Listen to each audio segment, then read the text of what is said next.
जैसा कि हमें मालूम है कि हाथों के सुन्न होने की वजह मीडियन नर्व पर कंप्रेशन है, और इसके अलावा हमारे जो रिस्ट है, कलाई है, कार्पल बोन्स हैं, उनके पास से हमारे टेंडन्स वगैरह जो फिंगर्स की मूवमेंट में हमें मदद करते हैं वो गुजर रहे होते हैं।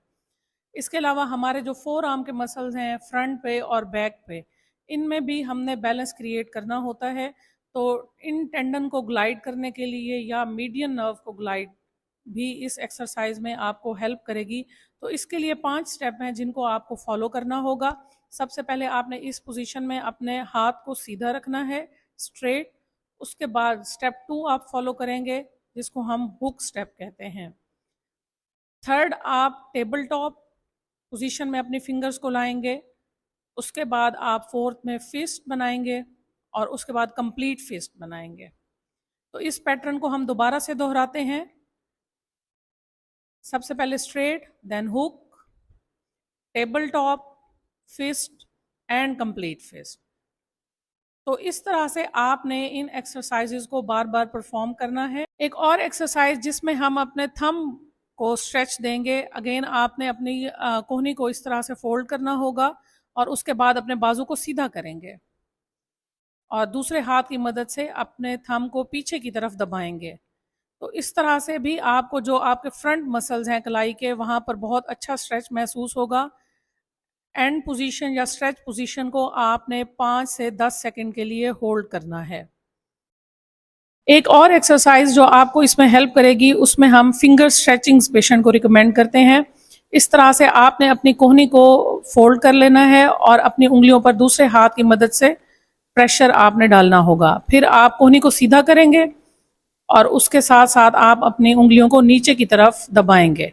तो इस तरह से आपकी कलाई के जो फ्रंट मसल्स हैं वहां पर आपको बहुत अच्छा स्ट्रेच महसूस होगा। 5 से 10 सेकंड तक आपने इस पोजीशन को होल्ड रखना है स्ट्रेच की।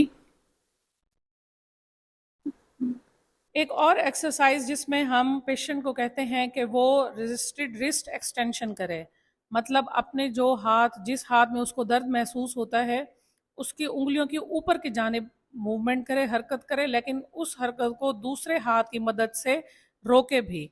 इसको हम रिस्ट एक्सटेंशन रेजिस्टेड एक्सरसाइज कहते हैं। आपने अपनी उंगलियों को ऊपर की तरफ लाना है लेकिन दूसरे हाथ से उसको नीचे की तरफ दबाना है। इसमें भी आपने 5 सेकंड तक रोकना होगा अपने हाथ को, और ये एक्सरसाइज आपने 10 से 12 मरतबा परफॉर्म करनी है।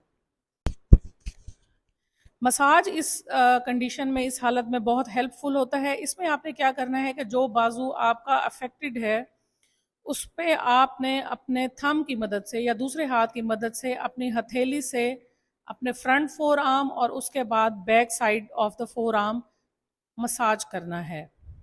10 से 15 बार दिन में आपने ये मसाज करना है। इस मसाज का फ़ायदा क्या होगा कि जो आपके अंगूठे, उंगलियों, कलाई में स्टिफनेस है, पेन है, वो कम होगी, मसल सॉफ्ट होंगे और आपके बाजू का लिम्फेटिक ड्रेनेज या सर्कुलेशन बेहतर होगी और आपको पेन में वाज़े कमी आएगी। एक और एक्सरसाइज जिसको हम वॉल स्ट्रेच कहते हैं, आपने किसी दीवार के पास आ जाना है। उसके बाद आपका जो बाजू जहां पेन होता है उसको आपने दीवार की तरफ इस तरह से कि आपकी उंगलियां नीचे की तरफ हों, और उसके बाद आपने अपना दूसरा बाजू भी इसी पोजीशन में लेकर आना है और उसके साथ ही आपने अपनी नेक को अनअफेक्टेड साइड, मतलब जहां पर इशू नहीं है, उसकी तरफ 5 से 7 दफ़ा बेंड करना है। तो इससे आपको बहुत अच्छा बेहतरीन खिंचाव सा महसूस होगा। जब आपको ये एक्सरसाइज 5 से 7 दफ़ा करने के बाद खिंचाव में कमी हो तो आपने अपनी गर्दन को अपनी अफेक्टेड साइड की तरफ लेकर जाना है साथ। तो ये सिंपल एक्सरसाइज करने से भी आपकी पेन में वाज़ेह हद तक कमी आएगी।